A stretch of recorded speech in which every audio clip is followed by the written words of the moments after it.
Welcome sa isa namang episode. So, another topic sa tema natin na pag-grow, growing in carrying burdens. Tingnan natin ang Galatians chapter 6 verses 1 up to 10. Brethren, if a man is overtaken in any trespass, you who are spiritual, restore such a one in a spirit of gentleness, considering yourself.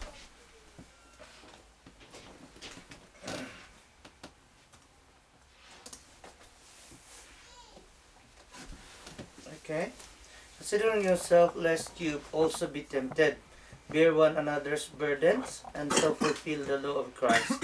For if anyone thinks himself to be something when he is nothing, he deceives himself.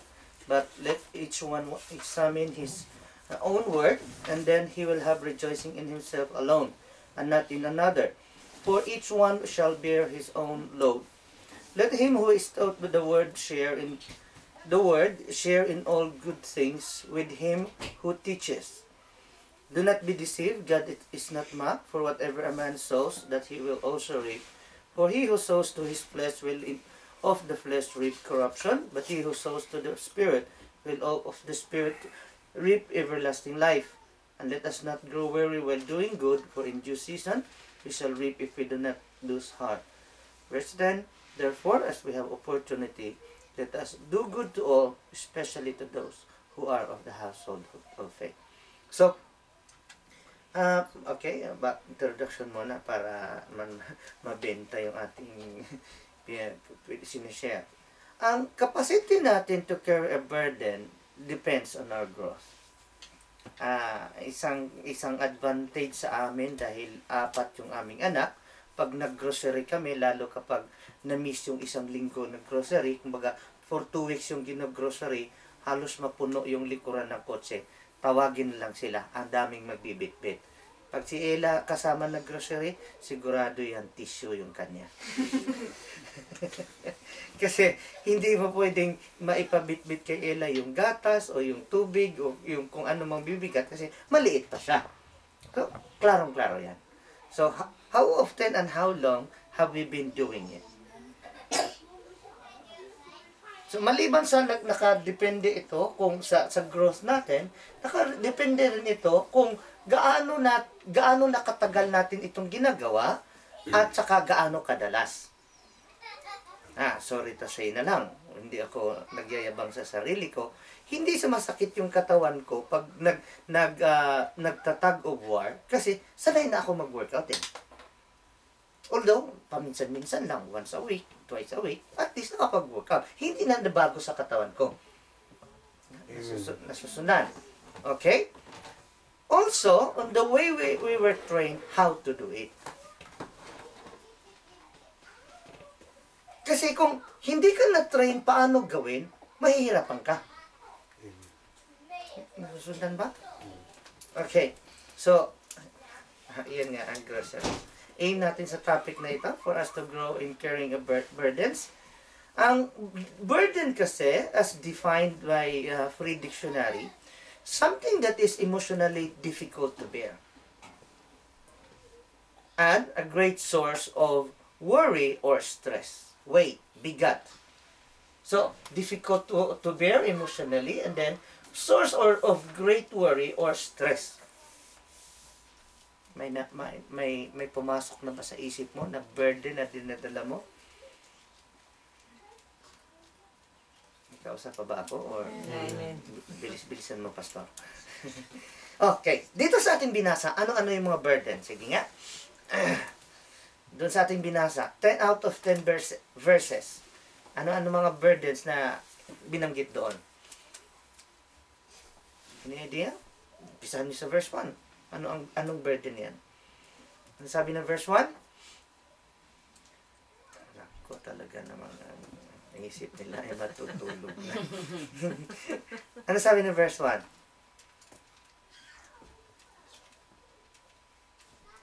Wala pa rin makapagbasa ng verse 1. Basa.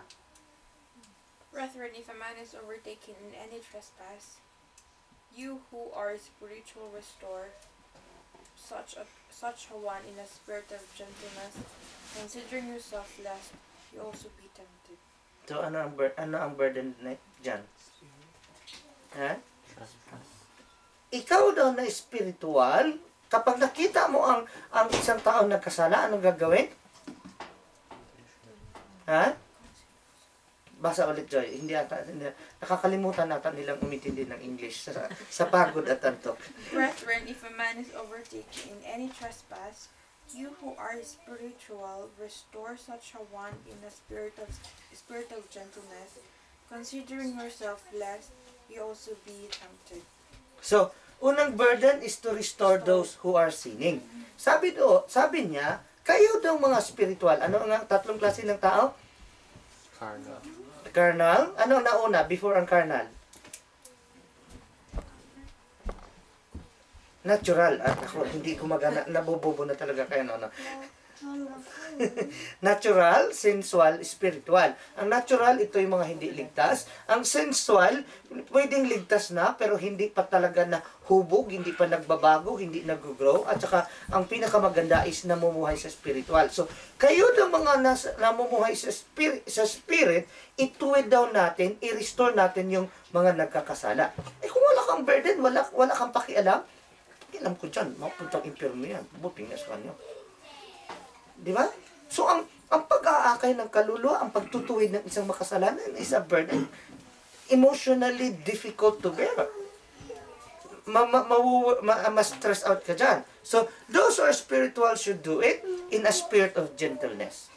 Mayroon naman kasing may mga tao na wala namang kamudo-mudo or wala namang kadating-dating or nagiging self-righteous pa. Uy, kayo nga dyan, magbago-bago nga kayo. Tagal-tagal nyo, hindi man kayo nagbabago. Mga ganun pananalita ba? Sino naman magbabago kung ganyan magsalita ng nagtutuwid? Nakuha niyo? So, gagawin yon in a spirit of gentleness. Jude chapter 1, verse 22, and on some have compassion, making a distinction, but others save with fear, pulling them out of the fire, hating even the garment defiled by the flesh. So, magkaroon tayo ng distinction sa kanila, pero kailangan i-pull out natin sila out of fire. Kasi alam natin ang kanilang patutunguhan kung hindi natin sila aabutin.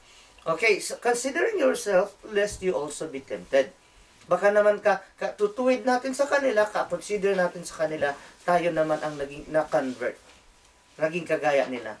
James chapter 5 verse 19, Brethren, if any man among you wanders from the truth, and someone turns him back, let him know that he who turns a sinner from the error of his way will save a soul from death and cover a multitude of sins. Klaro? Okay. Pangalawa, burden for others. Sabi sa verse 2. If we carry others' burdens, we fulfill the law of Christ. Kasi naparito siya hindi para sa sarili niya. He came not to be served, but to serve. So, ang burden na dapat tayo ang magbata ay inako ng Panginoong Susun. So, dapat maging kagaya din niya tayo. Christ carried the cross and died on it for us to be saved from the penalty of sin. Verse Isaiah chapter 53 verse 3, He is despised and rejected by men. Okay?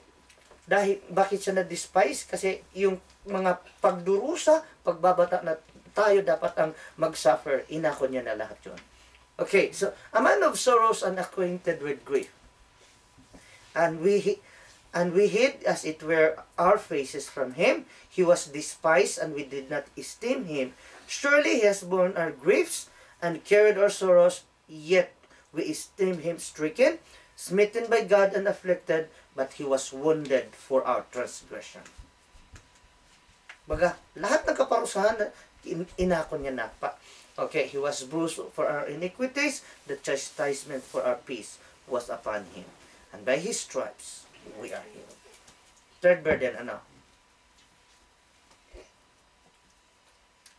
Okay, so it's just like taking responsibility for others. Sometimes it may include suffering for their sakes. Klaro ba? Okay, third burden, bago yun, 1 Thessalonians 5:15, see that no one repays another with evil for evil, but always seek after that which is good for one another and for all people. Ganyan ba attitude natin? Or sarili mo na bago iba? Seek after that which is good for one another and for all people. Hindi dapat maging makasarili. Okay, third burden is burden to humble ourselves. Emotionally difficult to bear nga yan. Kaya nga sabi niya, for if anyone thinks himself to be something when he is nothing, he deceives himself. Yun bang concern mo lagi, pasanin mo lagi, responsibility mo lagi na mag-keep humble ka. Example na lang, disciples disputing who among them was the greatest. Matthew 11:28, come to me, all of you who labor and are heavy laden, and I will give you rest. Take my yoke upon you and learn from me, for I am gentle and lowly in heart, and you will find rest for your souls. Ang isang reason lang kasi kung bakit hindi nagkaroon ng rest your souls, kasi hindi lowly yung heart. Lalo na sa mga bisyosong, mga materialistic na mga tao, di ba? Wala ko tinutukoy. Gets ba? Hindi ko na kayo pipiliting sumagot pa. Mukhang tulog na ata yung iba. Pang-apat na burden to examine ourselves or our words. And then he will have rejoicing in himself alone and not in another. Tagalog version says, huwag mo nang ihambing pa sa iba ang iyong ginagawa. Tama ba? Kung mabuti ang iyong ginagawa, huwag mo nang ihambing sa iba. Mag-rejoice ka na doon. Huwag mo nang ihambing sa iba. Okay? It's not enough to do good works. We also need to have good motives or intention. Kasi minsan, hindi natin na-check yung ating sarili. Ginagawa natin ng isang bagay na hindi na natin alam kung ano nga ba ang ating motibo. Nasusundan ba? Okay, example na lang. Si Eliab against David. Kilala niyo ba si Eliab? Limot na. Si Eliab yung panganay na kapatid ni David. Siya yung unang dumaan kay Samuel. Tapos sabi ni Samuel, ito na siguro kasi matangkad. Pero sinirebuke siya ng Lord. Huwag mong tingnan ng panlabas kasi ang tinitingnan ng tao panlabas, pero puso ang tinitingnan ng Diyos. Pero pagdating doon sa giyera, pinagbintangan si David ngayon ni Eliab. 1 Samuel chapter 17 verse 28. Now Eliab, his oldest brother, heard when he spoke to the men, and Eliab's anger was aroused against David, and he said, why did you come down here? And with whom have you left those few sheep in the wilderness? I know your pride and the insolence of your heart. Ang nagsabi nito si Eliab against David. Sabi ni Eliab, I know your pride and the insolence of your heart. Pero hindi kaya siya yung may pride, kaya hindi siya pinili ng Lord? Ano ba ang point dyan? Maaaring ang pinaka-reason bakit hindi pinili ng Lord si Eliab, although siya yung pinakamatangkad, kasi siya yung may pride. Dahil sa pride niya. Pero yung baho niya, ipinapahid niya sa iba. Okay? For you have come down to see the battle. Lots of people fail in what they do because they don't examine themselves and their works. Does it make sense ba? Okay? So, panglima, our own burdens. May burden sa pag-restore, may burden sa pag-humble sa sarili, may burden para sa iba, may burden sa pag-examine sa ating puso, sa ating motibo, sa ating ginagawa. May burdens for others, or as own burdens. Kaya nga, sabi ng Lord, if anyone desires to come after me, let him deny himself and take up his cross daily and follow me. That means we have to take our own burdens. This is a take it or leave it deal. Klaro ba? Kung gusto mong sumunod, take it or leave it. Okay? Acts 14:22, strengthening the souls of the disciples, exhorting them to continue in the faith, and saying, we must through many tribulations enter the kingdom of God. Madalas ko nang na-quote yan. Na ito nga yung sa 1 Thessalonians 3:3, that no one should be shaken by these afflictions, for you yourselves know that we are appointed to this. So, kasama sa burdens natin yan. Or in fact, we told you before when we were with you that we would suffer tribulation just as it happened, and you know. Very self-explanatory. Pati ang Philippians 1:29. Pang-anim, burdens for pastors. Sorry na lang. Nakalagay dyan. Bakit kailangan may karoon tayo ng burden sa mga pastors? Let him who is taught the word share in all good things with him who teaches. So kung wala kang burden, wala kang pakialam doon sa mga nagtuturo. Okay? Verse 9, for it is written, 2 Corinthians chapter 9 verse 9, for it is written in the law of Moses, you shall not muzzle an ox while it treads out the grain. Is it oxen God is concerned about?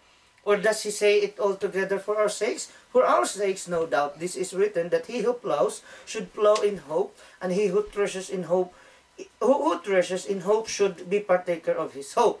If we have sown spiritual things for you, is it a great thing if we reap your material things? I think it's 1 Corinthians 9:11. So sabi ni Paul, nagtanim kami ng bagay na spiritual. Is it a great thing to reap material things? Okay, verse 12, if others are partakers of this right over you, are we not even more? Nevertheless, we have not used this right, but endure all things, lest we hinder the gospel of Christ. Do you not know that those who minister the holy things eat of the holy things of the temple, and those who serve at the altar partake of the offerings of the altar? Hindi ko na-explain sa inyo yan. I hope naging klaro sa inyo yan. Yes. Okay, so verse 17 ng 1 Timothy 5:17.